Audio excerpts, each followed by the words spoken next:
नमस्ते। आज हम एक ऐसे टॉपिक पर बात करने वाले हैं जो शायद अब तक सबकी जिंदगी में आ चुका है, आर्टिफिशियल इंटेलिजेंस यानी एआई।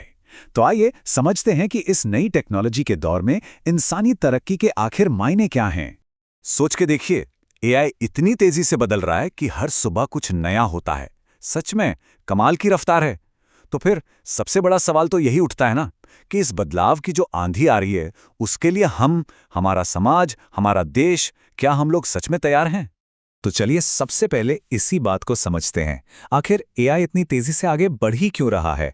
क्योंकि ये कोई आम टेक्नोलॉजी की तरह नहीं है। अच्छा, हम सबने मूर्स लॉ के बारे में सुना ही होगा। वही कि हर 18 महीने में टेक्नोलॉजी डबल हो जाती है, सही है? लेकिन एआई का मामला बिल्कुल अलग है। यहां पर कैपेबिलिटी यानी क्षमता लगभग हर 3 महीने में डबल हो रही है। सर, इसका मतलब समझिए। इसका मतलब है कि 18 महीनों में एआई की ताकत 50 गुना से भी ज्यादा बढ़ जाती है। 50 टाइम्स! ये ऐसी स्पीड है जिसे हमारा दिमाग ठीक से प्रोसेस ही नहीं कर सकता। और इस तेजी में ना एक बहुत ही दिलचस्प बात है। देखिए, एक तरफ है टेक्नोलॉजी जो रॉकेट की स्पीड से बढ़ रही है।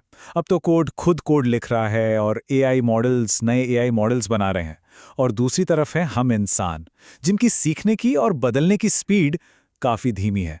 और इन दोनों के बीच का जो गैप बढ़ता जा रहा है ना, वही सबसे बड़ी चुनौती है।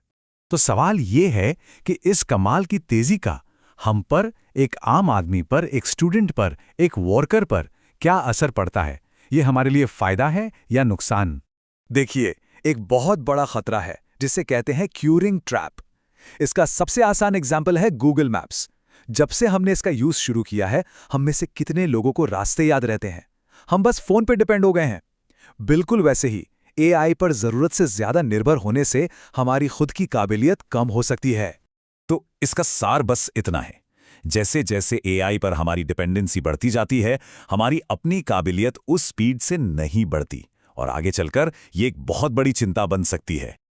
अब एक चीज समझना बहुत जरूरी है। एआई का असर सब पर एक जैसा नहीं होने वाला।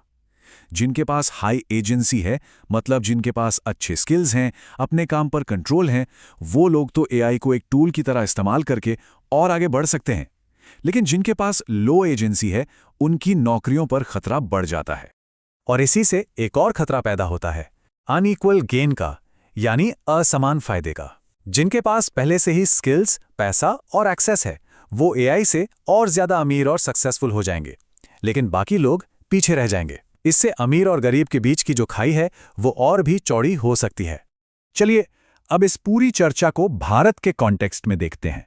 जो सॉल्यूशंस पूरी दुनिया में बन रहे हैं, वो सीधे सीधे भारत में काम नहीं कर सकते। क्यों? क्योंकि हमारी चुनौतियां, हमारी जरूरतें बिल्कुल अलग हैं। इसके पीछे एक बड़ा कारण है। एआई के जो मेन रूल्स हैं, जो बेसिक सिस्टम्स हैं, वो ज्यादातर ग्लोबल नॉर्थ यानी अमेरिका और यूरोप जैसे अमीर देशों में बन रहे हैं, जबकि हम जैसे ग्लोबल साउथ के देश अभी भी अपनी बेसिक जरूरतों को पूरा करने पर फोकस कर रहे हैं। और भारत की असलियत तो और भी यूनिक है। सोचिएगा, यहाँ 80% इंटरनेट यूजर्स वॉइस फर्स्ट हैं, मतलब टाइप करने से ज्यादा बोलकर काम करते हैं।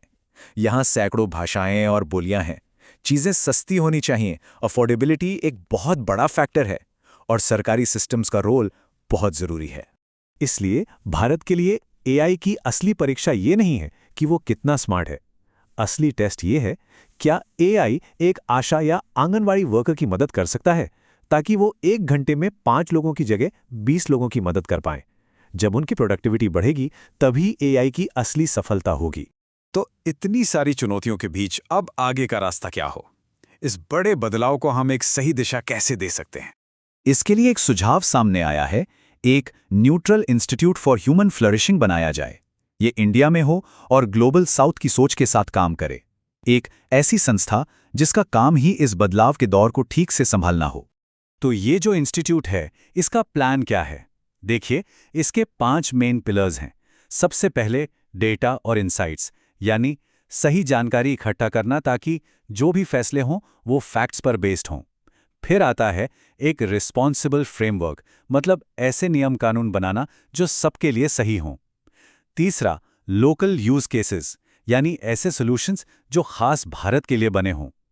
चौथा, और ये बहुत इंपॉर्टेंट है, स्किलिंग और एजुकेशन, ताकि हमारे स्टूडेंट्स, हमारे वर्कर्स आने वाले कल के लिए तैयार हो सकें। और पांचवा, ग्लोबल कोलैबोरेशन, मतलब पूरी दुनिया से सीखना ताकि हम बार बार वही चीजें ना बनाते रहें जो पहले से बनी हुई हैं। और अंत में सबसे जरूरी सोच यही है, एआई के इस दौर में इंसानी तरक्की को किस्मत के भरोसे नहीं छोड़ा जा सकता। अगर हम एक बेहतर कल चाहते हैं तो उसे हमें प्लान करना होगा, डिजाइन करना होगा। ये पैसिवली देखने का नहीं, बल्कि एक्टिव होकर अपना भविष्य बनाने का समय है।